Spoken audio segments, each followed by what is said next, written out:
visit or work with Parker's Kitchen. Your support makes a difference. You've helped us rank as best workplace in America. None of this happens without you. Thank you. Live from Augusta, you're watching News 12 at 6 o'clock. Shots fired in 2 Augusta neighborhoods in just 24 hours. One shooting forcing neighbors to shelter in their homes for more than 2 hours because of multiple armed teens. The other shooting taking the life of a 25-year-old. Now that schools are out, Richmond County deputies are cracking down with curfews. Thanks for joining us this evening. I'm Zana Halliburton. And I'm Will Rio. The first case we're focusing on happened yesterday evening in the Harrisburg neighborhood. Authorities say multiple teens were armed and 2 were hospitalized. In total, 4 teens are facing charges and another might follow suit after being released from the hospital. Your Audrey Dickerber joins us live in studio. Audrey, this was not how people were planning to spend their Sunday night hiding in their homes. Yeah, it's definitely not how anyone wants to spend their Sunday, and this is what many of them probably saw outside of their windows last night, feeling worried for their neighbor's safety and their own. But unfortunately, it's a feeling people in the area say they felt too many times before. A warning. Again? Already? Again? Telling everyone in the area to stay inside. It's all the time. It's not even shocking anymore. And I've only been here since last August. It's no surprise. It's, our neighbors, we keep in touch with each other and say, hey, just get in your house or be careful. It's happening again. So, it's kind of sad. And many neighbors say one street could be completely different from the other. And it's drastic. It's like right after this house, boom, you're in kind of a sketchy, scary area. And she says they've made calls to law enforcement for help, but are still looking for answers on how to make the community safer. We're poor, we're poverty level, all of us on here. The good, bad, and the ugly. And I think we get less respect because of that. Hoping a change will come to help younger people in future generations. They're getting younger and younger.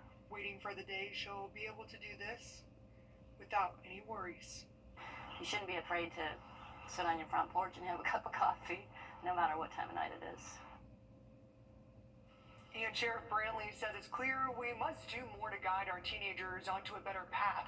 Last week, he held a meeting with juvenile authorities, judges, and community partners to discuss strategies focused on intervention, accountability, and support, reiterating that the curfew for people under 18 will be strictly enforced. Thanks, Audrey, for that. In Richmond County, curfews for teens 18 or under are 11 p.m. on weekdays and midnight on weekends. If teens are out in public after this time, they need to be with an adult who has lawful custody, like a parent or guardian. It's on the teens' caretakers to keep them in check when it comes to curfew, too.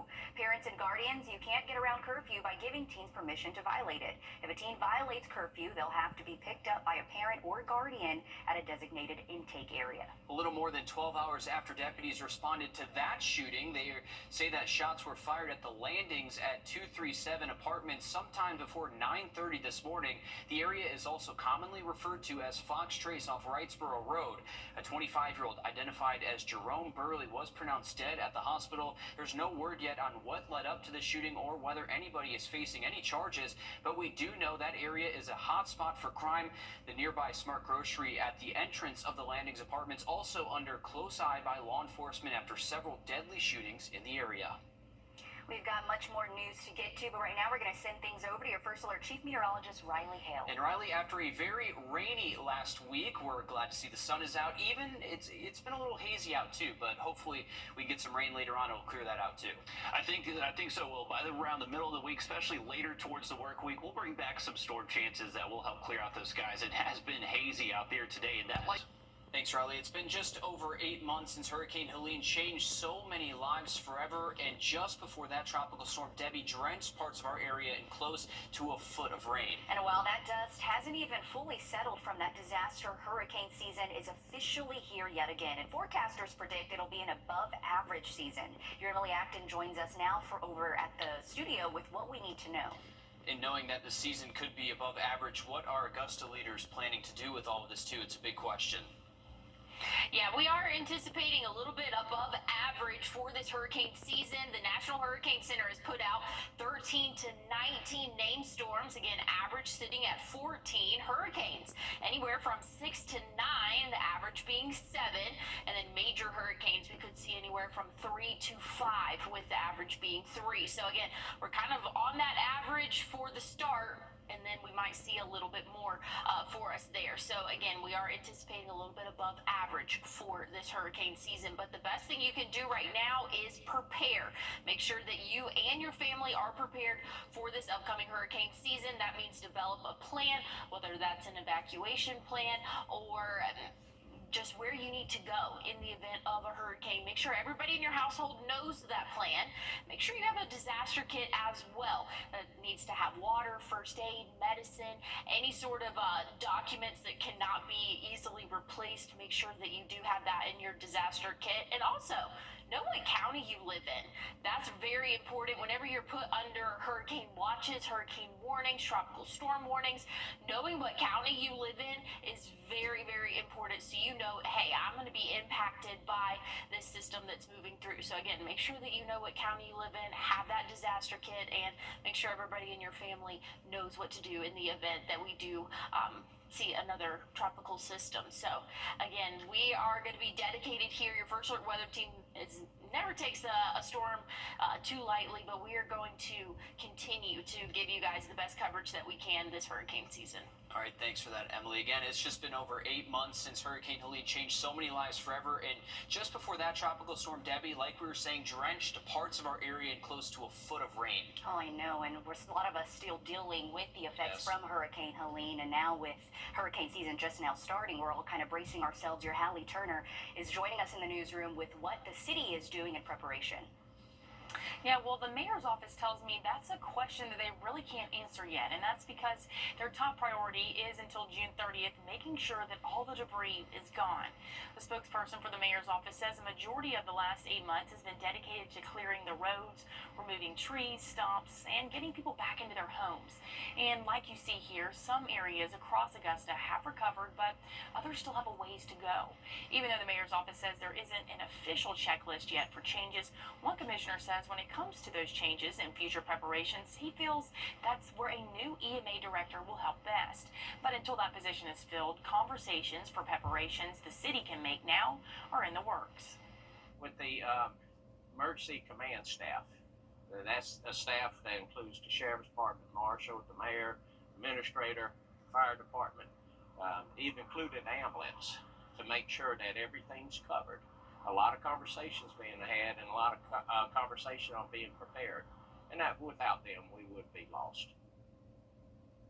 Commissioner Guilfoyle says there is only so much you can do to prepare. He also says while city leaders are focused on clearing roadways and power restoration, organizations like Salvation Army, the American Red Cross, and many more stepped up to the plate, meeting the basic needs of our community faster than some government resources. And they say that's something they'll rely on in the future.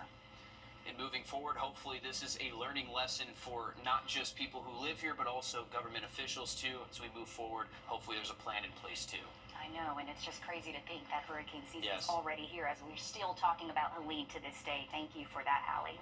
Well, good news for your wallet. Georgia Governor Brian Kemp says the first round of special tax refunds are going out this week. This is thanks to a budget law he passed that returns up to $500 back to taxpayers. Single filers can get up to $250 back, and this applies to those of us who live in South Carolina but file Georgia tax returns due to our employment. We have the link on our website, wrdw.com, where you can check on the status of your special tax return. Still ahead, it's Miracle Monday, and we're highlighting a kids camp like no other. We've got the full story and why it's especially important to get these kids outdoors after the break. And finally, a little dry stretch of weather for us, at least through Tuesday, as we head towards the middle of the week, especially towards the end of the work week. Storm chances return. We'll have a look at that forecast coming up. Time and temp, brought to you by your First Alert Weather Team. The News 1226 First Alert Radar Net. With up to 10 times the resolution of other local radars and technology that can pinpoint right down to your street. First just got faster. Create an oasis in Weekend. The The Children's Hospital of Georgia is celebrating 40 years of Camp Rainbow this week. At camp, children with cancer and their siblings spend relaxing, fun-filled days with other kids in similar situations. It's 6 days spent just being a kid, and for most of the campers, is something they always look forward to. Kennedy Martin is 17 years old and has been coming to Camp Rainbow for the last 4 years. Coming here, you get to be out with your friends and you remember friends from past years, and it's just so much fun to be able to be here and, have a time where we can just be kind of free and stuff. It's my favorite thing ever. I love it. She was diagnosed with T-cell lymphoma in Stay likely only near 80, but will climb back to the low 90s by this weekend. The Children's Hospital of Georgia is celebrating 40 years of Camp Rainbow this week. At camp, children with cancer and their siblings spend relaxing, fun-filled days with other kids in similar situations. It's 6 days spent just being a kid, and for most of the campers, is something they always look forward to.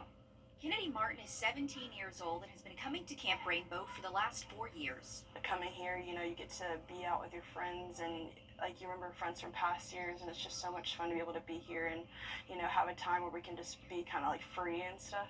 It's my favorite thing ever. I love it. She was diagnosed with T-cell lymphoma in 2020 and is now cancer-free. Kennedy says the Children's Hospital has always been so supportive, especially the Child Life team who spearheads the camp. Yeah, you're going through such a hard time. It's really hard, and some of us, you go through depression during it, and they're just kind of a light that you get to see every day, and that help you so much during the midst of such a hard time. And Camp Rainbow is meant to be a fun time where kids and teens are ziplining, kayaking, riding a boat, going through a ropes course, and swimming. It is a time for them to forget about the hospital, forget about their treatments, forget about getting poked, and just have fun and be a kid. Kim Allen is the director of Camp Rainbow and has been a part of it for 31 years. She says it's important for kids to be around others in similar situations. I can tell them all about, what it's like to have cancer and what the chemo's doing and all that, but when they hear it from another 8-year-old, it makes all the difference in the world, and then they're like, wow, okay, well, if she could do it, then I can do it. She says Camp Rainbow has definitely grown over its 40 years. They partner with the YMCA's Camp Lakeside in Lincolnton to put it on. Every year they are making the campsite bigger and better with low ropes course and a zip line and a pamper pole and a climbing wall and all of that. For Kennedy and Michael Johnson, this is their last year at Camp Rainbow since they just graduated high school. Michael says he's encouraging others to keep going. Keep fighting and keep yourself motivated, and you win your fight. Although Camp Rainbow is celebrating 40 years, there's still more in store for years to come.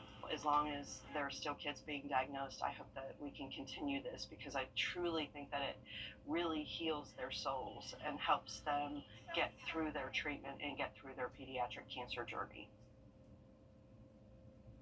And I was just having a great time watching the kids have a fun time. A lot of laughs and smiles out there. There really are so many surprises in store this week for the campers. I'm not going to ruin it. The best part about Camp Rainbow is that it is funded 100% through donations, because it costs around $600 to $700 to send one kid to Wow. camp. It's more expensive than I would have thought, too, but it's great that they have donations, people coming out to celebrate that as well. But it's a chance for kids to just be kids again. It's great, and just enjoy the outdoors, too, Absolutely. and be with one another they're very similar, too. And there's about 40 kids right now at camp, so Camp Rainbow really is needed. Congrats on 40 years. It's for kids ages 5 to 17. If you would like to support a child at camp, we have all the information on how to do it on our website. Just search Camp Rainbow.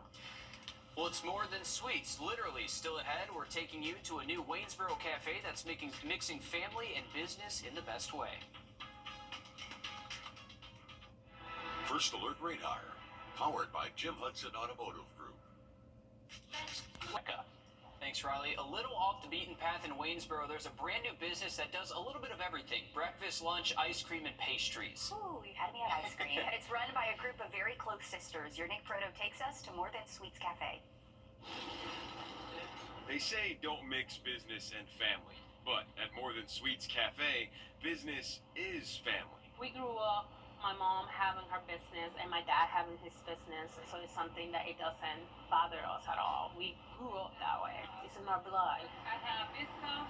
Myra Lindquist opened the business, and her mom and sisters do a lot of the day-to-day. You're good at this, you do that. You're good at this, I do this, and so we divide and conquer. Together, they're good at a lot of things, which help them create a unique shop with a little something for everyone. Let's do a bakery, and I want ice cream. They had it at the hot bar and stuff like that, So I said, well, you know what? Let's do the hot barn. They've got fan favorites, Southern comfort food and donuts, but since they're from Puerto Rico, they've put their own little spin on things too. They have like the quesitos, they have like the tres leches, they have like the flan, the pork and stuff like that. We cook in Puerto Rican style, the white rice, Puerto Rican beans, that a little bit that culture in there. So whether you've got a big appetite or a little sweet tooth, you can find it here amongst family. That's my favorite. In Waynesboro, Nick Proto on your side. Oh man, that all looks so good. And you can find them on Hancock Landing Road in Waynesboro Tuesday through Sunday. You can check out their hours on our website, wrdw.com. Well, now we know where to go for sweets. Absolutely. We'll make sure that we get down there and try that too. Looks really good. Tres leches too. On your sideline, sponsored by Chandler Law Firm. The Augusta Boxing Club is trying to make sure it stands the test of time, earning a historical marker. The club has been in service for 50 years. It's been home to some big names in boxing, like former Golden Glove winner Ray Whitfield, the local ring has been the training ground for Junior Olympic national champions, and to continue its winning mark, they're hoping the state grants them a historic one. We're still in process. We missed the deadline to get all the paperwork in for it last year, so we're going back towards it again to try to get that historical marker. Because, you know, we've been here over 50 years, and that's something we would love to look forward to having with our program. We've been around in Georgia. We're one of the oldest boxing clubs in Georgia, and I've been here 35 years, and that means a lot to this program, this organization, to have a historical marker in the city of Augusta, Georgia. Jody will have more at 10 and 11 on that. The longest day in golf is here. 47 spots up for grabs across different sites. A few locals hoping to add their name to the U.S. Open field over in Atlanta at the Piedmont Driving Club. The top 5 will be out of Grayson Sig in that top 5 as it stands right now. A few groups just finishing up, but he's headed back to the U.S. Open, guys. Congrats to him. That's a big accomplishment right there. Thanks for that, Alyssa. All right, we're back with our weekly brag board. Take a look at this. Rhett Morgan pulling in a catch out of the creek right there. Love to see these pictures. Big smile on his face. It looks to be a nice little sunfish right there. And he is just going to show us that you can really catch fish anywhere. That is just a very shallow creek he was able to pull that out of. So congrats to you, Rhett. Thank you for sending in that picture. And remember, you can scan that flow code on the right part of your screen. That'll take you to our game and fish forecast along with the way where you can submit these pictures for our brag board. So awesome catch right there, Rhett. Stick with us. We're going to have much more look at that forecast again just after the break.